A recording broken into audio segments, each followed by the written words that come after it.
حضرت علی رضی اللہ تعالی عنہ نے فرمایا، تمہارے استاد کا تم پر یہ حق ہے کہ تم اس سے سوال زیادہ نہ کرو اور اسے جواب دینے کی مشقت میں نہ ڈالو، یعنی اسے جواب دینے پر مجبور نہ کرو۔ حضرت علی رضی اللہ تعالی عنہ نے فرمایا، جب استاد تم سے منہ دوسری طرف پھیر لے تو پھر اس پر اصرار نہ کرو، اور جب وہ تھک جائے تو اس کے کپڑے نہ پکڑو اور نہ ہاتھ سے اس کی طرف اشارہ کرو اور نہ آنکھوں سے۔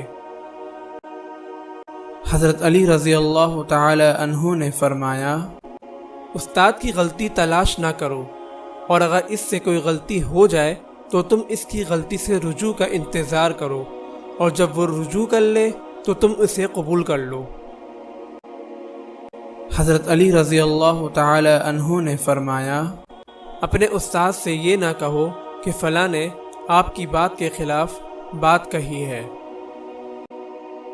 حضرت علی رضی اللہ تعالی عنہ نے فرمایا، استاد کے کسی راز کو ظاہر نہ کرو۔ حضرت علی رضی اللہ تعالی عنہ نے فرمایا، استاد کے پاس کسی کی غیبت نہ کرو، اس کے سامنے اور اس کی پیٹھ پیچھے دونوں حالتوں میں اس کے حق کا خیال کرو۔ حضرت علی رضی اللہ تعالی عنہ نے فرمایا، تمام لوگوں کو سلام کرو لیکن استاد کو خاص طور سے سلام کرو۔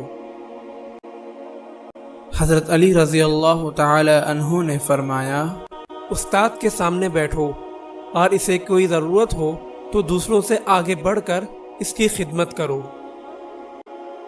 حضرت علی رضی اللہ تعالی عنہ نے فرمایا، استاد کے پاس جتنا وقت بھی تمہارا گزر جائے تنگ دل نہ ہونا، کیونکہ یہ عالم کھجور کے درخت کی طرح ہے جس سے ہر وقت کسی نہ کسی فائدے کا حاصل ہونے کا انتظار رہتا ہے۔ حضرت علی رضی اللہ تعالی عنہ نے فرمایا، عالم اس روزے دار کے درجے میں ہے جو اللہ کے راستے میں جہاد کر رہا ہو۔ جب ایسا عالم مر جاتا ہے تو اسلام میں شگاف پڑ جاتا ہے جو قیامت تک بھر نہیں سکتا۔